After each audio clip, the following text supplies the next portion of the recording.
I've known about you quite a bit. You are a distinguished lawyer and a distinguished politician, and many of the things between both of us resemble as far as our political life is concerned. You have been right now you are the health minister, I am the health minister. You have been earlier the science minister. I am presently also the Science and Technology Minister, also the Minister for Earth Sciences. You were earlier the Environment Minister, and I also headed this ministry for almost 2.5 years in the last term of our Prime Minister Narendra Modi ji. And I was very impressed when I heard, when I read that in your own constituency, you have organized 5 kilometers walk 5 times in a row, especially for the this autism spectrum disorder patients, and especially to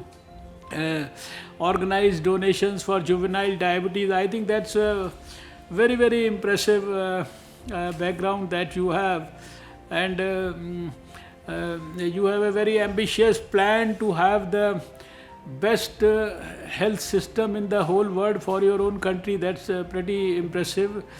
Australia, we know, is a very developed country with a lot of, I think, good things that we also keep reading. We also keep following them for a long time. Some of my close relatives, they live in Australia, so they keep telling me about what happens in Australia. I had the privilege of visiting Melbourne in 2006 when we had the Commonwealth Games, at the time of the Commonwealth Games. So it's a great feeling, and I know that we have a very good agreement to work together in the field of health, which we had signed together in 2017. I was told that it was followed up with one meeting of the joint working group in New Delhi, and since then I think last two years or so, we this next meeting is also long awaited. So we would number one like to sort of decide today that we continue with that dialogue of working together, that close cooperation and all the good things that we intend to do. Just to give you a brief idea about the focused activities that we are doing in India. One of our most ambitious program is the program which is strengthening the universal health coverage issues, and this is basically probably one of the most ambitious programs of the whole world, where almost 100 million families and 500 million people that way are provided good quality health coverage treatment for even the tertiary care in the best hospitals in India for the poorest of the poor. And already we have helped over 10 million people, poor people, in the last 1 year or so. And we are ambitiously looking forward to eliminate diseases like tuberculosis 5 years earlier than the international goal. There is a lot of emphasis on the traditional systems of medicine in India, especially yoga and Ayurveda, and there is also a focus on the health of the women, children, and also the adolescent. We are developing health as a social movement by creating 1.5 lakh health and wellness centers all across the country, even in the remotest part, where the focus is on prevention, promotion, and positive health, curative services. All those things are available at one place. And there is a massive screening program all over the country for the non-communicable diseases like hypertension, diabetes, and then of course cancers like the cancer of the oral cavity, cancer of the cervix, cancer of the breast. So that's another big activity we are doing to strengthen basically the. And then there is a focus. That's one area where we can work together further is about the digital health program. That's a we have already developed the national digital health blueprint, and a lot of activities are going on this front very proactively. We are working very aggressively to leverage new technologies. Since I am the science and technology minister, so I am trying to blend the fruits of science and use them for health for making better the health outcomes, and all those things like artificial intelligence, data analytics, internet of things. And also we are trying to use science for health in a big way. And because of the focus on the women's health in recent years, we have reduced our maternal mortality rates and the under 5 mortality rates faster than the global averages. There are some ambitious programs like providing drugs, the generic drugs at almost, you would say, 50 to 90% lesser price than the price that is written on the drugs through our services. That's we call that as the Jan Aushadhi stores, people's medicine stores all over the country. We have created some 5,000-6,000 of them in the whole country, where the people get the generic drugs at very cheaper prices. There is another program where we are ensuring that even the medical devices are provided to the, whether it is the implants or whether it is the stents that we use for coronary angioplasties. There also there is a program that is called the Affordable Medicines and Implants, Reliable Implants Treatment Program, that's called Amrit. So in fact, I would say that India is right now under the leadership of Prime Minister Narendra Modi. We are number one moving towards a digital India. We have a Prime Minister launched a massive program for financial inclusion, and through that almost 400 million poor people, they got bank accounts.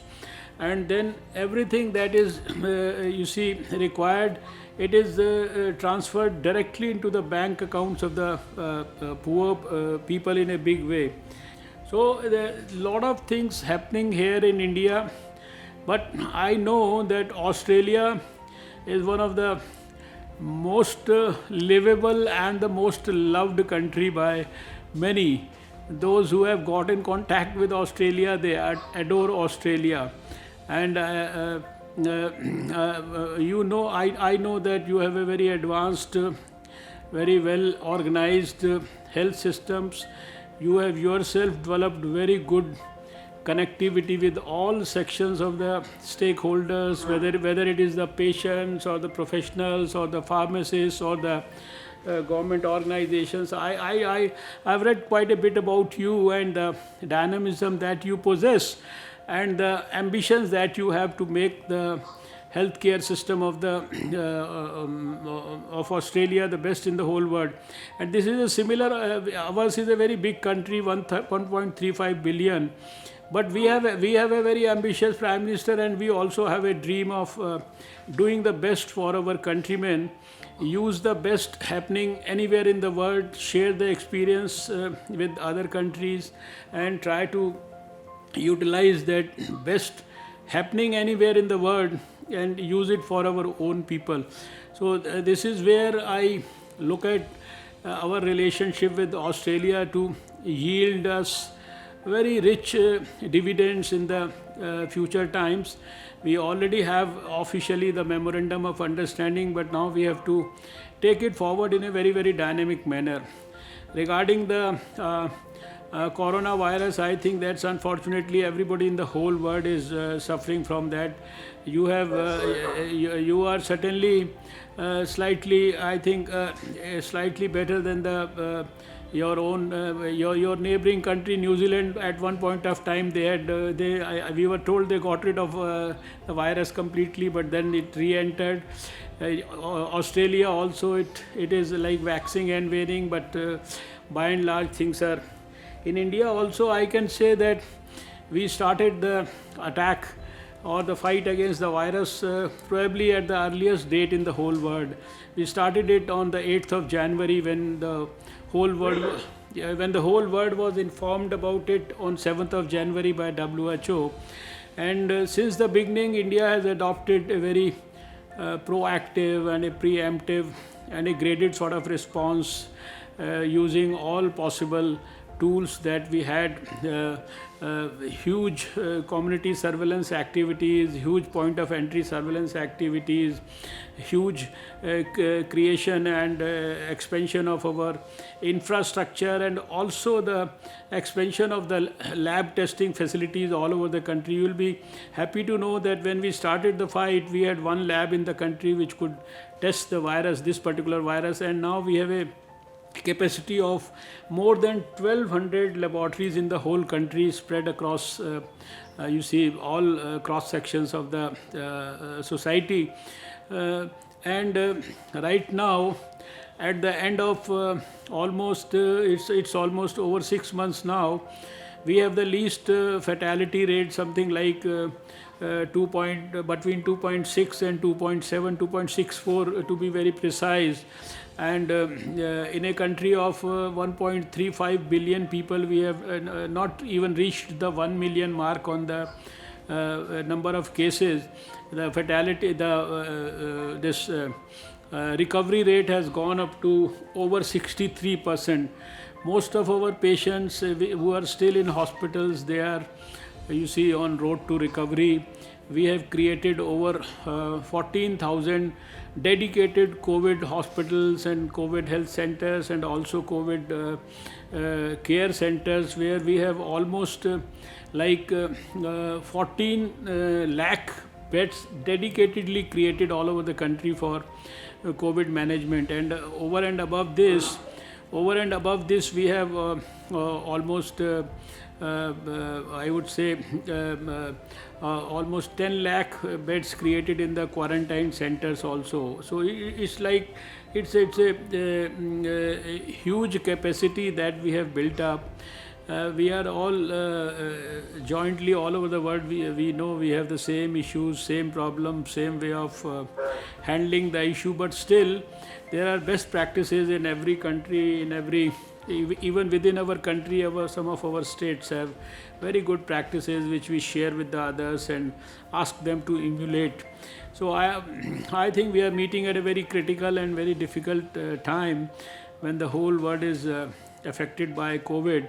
But this is the time when we have to also bring back our attention to non-COVID issues and non-COVID patients, and then the other services that the people need and deserve, and then revive the. So this meeting is happening at a very crucial time, and we can probably certainly ensure that both of us can revive that the implementation part of the MOU, and maybe discuss and decide how do we, as long as we can't travel to each other's country, at least the way now the new normal has been created for the whole world. You have now this video conferencing, which has become a practical reality. People knew about it earlier also, but not many of us were using it so often. So it's a sort of a good thing that has happened to the world. Thanks to COVID, that people are saving time, people are saving money in traveling and all, and at least we can start our work. So I would love to hear from you. I thought let me give you a brief about what's happening in India and how are we trying to fare in the fight against COVID. It's still a long way to go, but we are doing our best to ensure the best possible surveillance and creation of these you see hotspots and various strategies. We had 4 lockdowns in a row, and then we this is now the unlock 2 that's happening in India. The things are returning back to normal gradually, but still we feel that we have to do a lot to keep the safety levels of the people very high against coronavirus. So thank you for giving this opportunity to India. We are so happy that we are talking to each other. You are a very dynamic minister. I have read so much about you. Thank you. In fact, you have rightly talked about some of the very crucial issues, and there is no doubt that many people all across the world, they have been struck because of economic reasons, and it has certainly been a big blow to you can see the graph around poverty. It has seen a bit of an exponential rise, but I may like to inform you and share with you that in India, in spite of it being a big, huge country, for last many months and for the next 4-5 months also, the government of India, under the able leadership of our Prime Minister, has ensured free food and free, wheat, rice, and gram, and all those things to over 800 million people for continuously for last 8 months.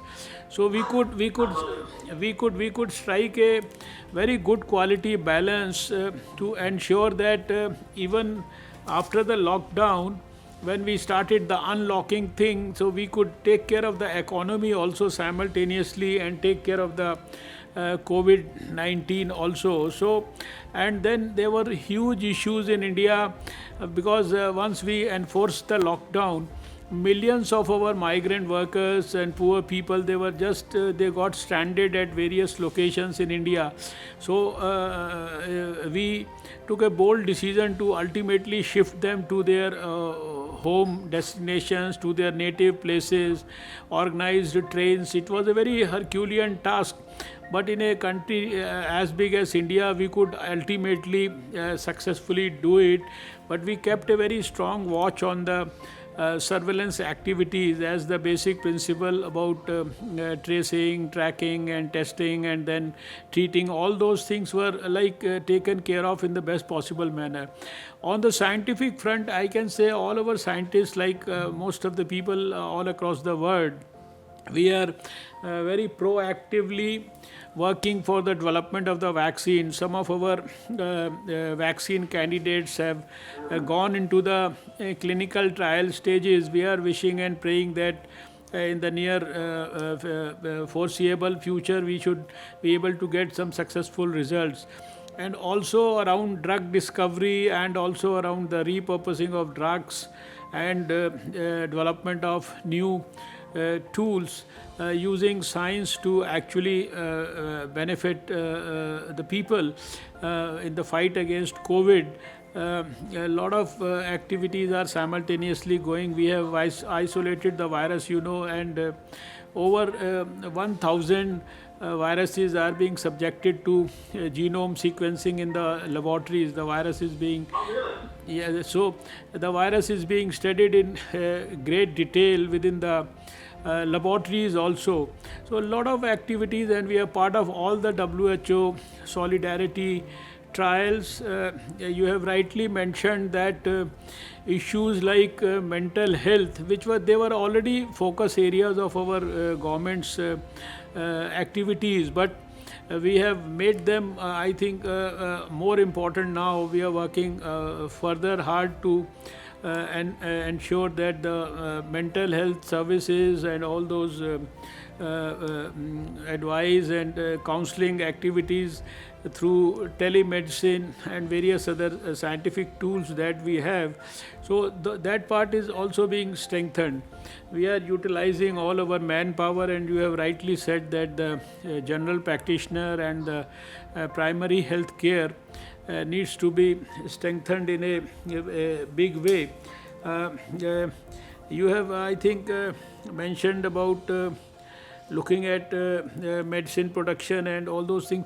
You see, India, it's already from the point of view of pharmacy and the pharmaceutical manufacturing angle, we are one of the hubs for the whole world.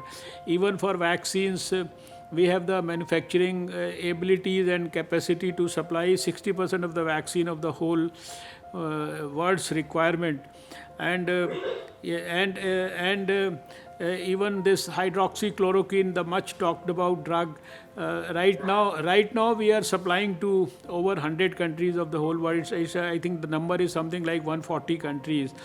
So all of us in our own ways, whether it is India or Australia or any other country, I think the whole world under the you can say continuous guidance of the World Health Organization and continuous collaboration with the world body, we are trying to do our best. And this is the right time when probably more of information sharing, more of experience sharing, more of active, proactive, involvement of each one of us. I think that will certainly mutually help all of us in a big way. So that's why when I started, I said we have to revive the Indo-Australian health partnership in a further proactive manner at this stage. We should not wait for the corona thing to subside. As long as we can do it through a video conference, so all our joint working groups which have been made on both the sides, I think we have to decide today, and maybe our officers on both the sides, they can finalize and we go ahead on the joint working group.